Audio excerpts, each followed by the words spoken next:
एक ऐसा आदमी जो कानून बनाता भी था और तोड़ता भी था। ये कहानी है अतीक अहमद की। तो सवाल यही उठता है कि कोई ऐसा शख्स जिस पर 100 से भी ज्यादा क्रिमिनल केस हों, वो आखिर देश का कानून बनाने वाला कैसे बन सकता है? आइए इसी गुत्थी को सुलझाने की कोशिश करते हैं। ये कहानी है एक ऐसे बाहुबली की जिसने जुर्म और सियासत के दम पर कोई छोटा मोटा नहीं बल्कि करीब 11,000 करोड़ का एक पूरा एम्पायर खड़ा कर दिया था। तो चलिए कहानी की शुरुआत से शुरू करते हैं। देखते हैं कि ये सब आखिर शुरू कहां से हुआ। अतीक अहमद की कहानी शुरू होती है इलाहाबाद के कसारी मसारी गांव से। उसके पिता एक तांगा चलाते थे। घर में गरीबी थी। पढ़ाई लिखाई में तो खैर उसका मन कभी लगा ही नहीं। 10वीं में फेल हो गया और फिर उसने काम शुरू किया, ट्रेनों से कोयला चुराकर बेचने का। बस यहीं से जुर्म की दुनिया में उसका पहला कदम था। और अगले 10 सालों में उसका ग्राफ देखिए कैसे चढ़ा। सिर्फ 17 साल की उम्र में उस पर पहला मर्डर का केस लगा। 80 के दशक में वो शहर के उस वक्त के डॉन चांद बाबा के गैंग में शामिल हो गया। और फिर आया 1989। ये साल बहुत अहम था। उसने पॉलिटिक्स में एंट्री मारी और अपने ही उस्ताद चांद बाबा के खिलाफ चुनाव लड़कर जीत भी गया। इसके कुछ ही दिन बाद चांद बाबा का मर्डर हो गया और अतीक ने उसके पूरे क्रिमिनल एम्पायर पर कब्जा कर लिया। और बस यहीं से अतीक की जिंदगी का दूसरा चैप्टर शुरू हुआ। एक ऐसा चैप्टर जहां जुर्म और सियासत का एक खतरनाक कॉकटेल तैयार होने वाला था। देखिए, बाहुबली शब्द को समझना बहुत जरूरी है। ये कोई मामूली क्रिमिनल नहीं होता। बाहुबली का मतलब है एक ऐसा आदमी जिसके पास इतनी ताकत, इतना रसूख हो कि उसके पॉलिटिकल कनेक्शंस और खौफ के आगे कोर्ट में उसके खिलाफ केस टिक ही नहीं पाते। और इसी बाहुबल का असर देखिए। अतीक अहमद एक बार नहीं, 2 बार नहीं, लगातार 5 बार एमएलए का चुनाव जीता। सोचिए, 1989 से लेकर 2004 तक उस पर केस लगते रहे, लेकिन वो अपने इलाके का बेताज बादशाह बना रहा। तो सवाल है, ये पावर आती कहां से थी? उसके तरीके बड़े अलग अलग थे। एक तरफ तो वो जमीनें कब्जाना, रंगदारी वसूलना, ये सब करता था। दूसरी तरफ वो अपनी एक पैरेलल कोर्ट भी चलाता था, जहां वो लोगों के झगड़े निपटाता था। इलेक्शन के दौरान बूथ कैप्चरिंग के आरोप तो आम थे। और तो और 1995 का जो मशहूर मायावती गेस्ट हाउस कांड हुआ था, उसमें भी उसका नाम आया।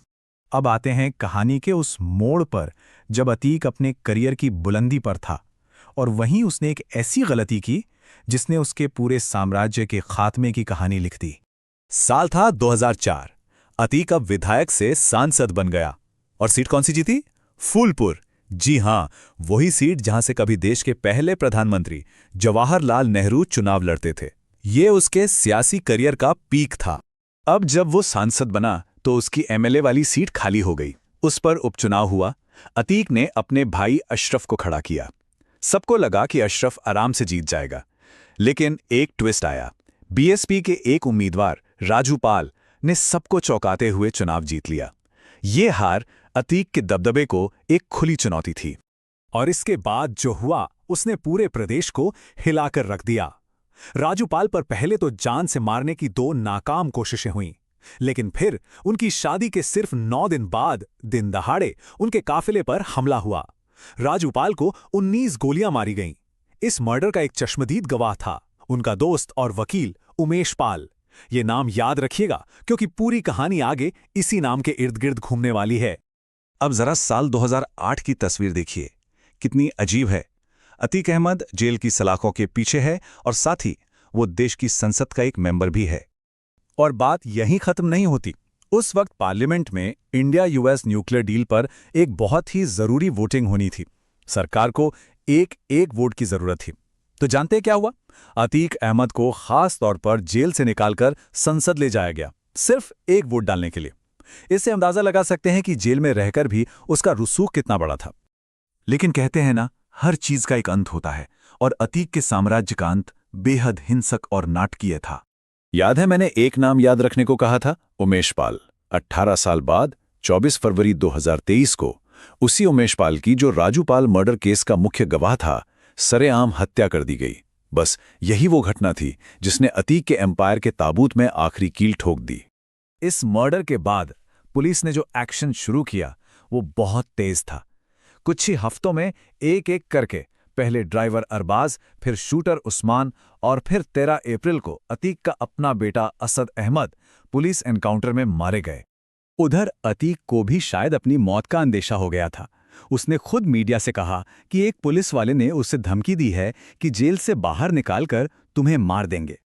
और इसी बीच कानून का शिकंजा भी कस गया। सोचिए, जिस आदमी पर 100 से ज्यादा केस थे, उसे मार्च 2023 में जाकर अपनी जिंदगी की पहली सजा मिली।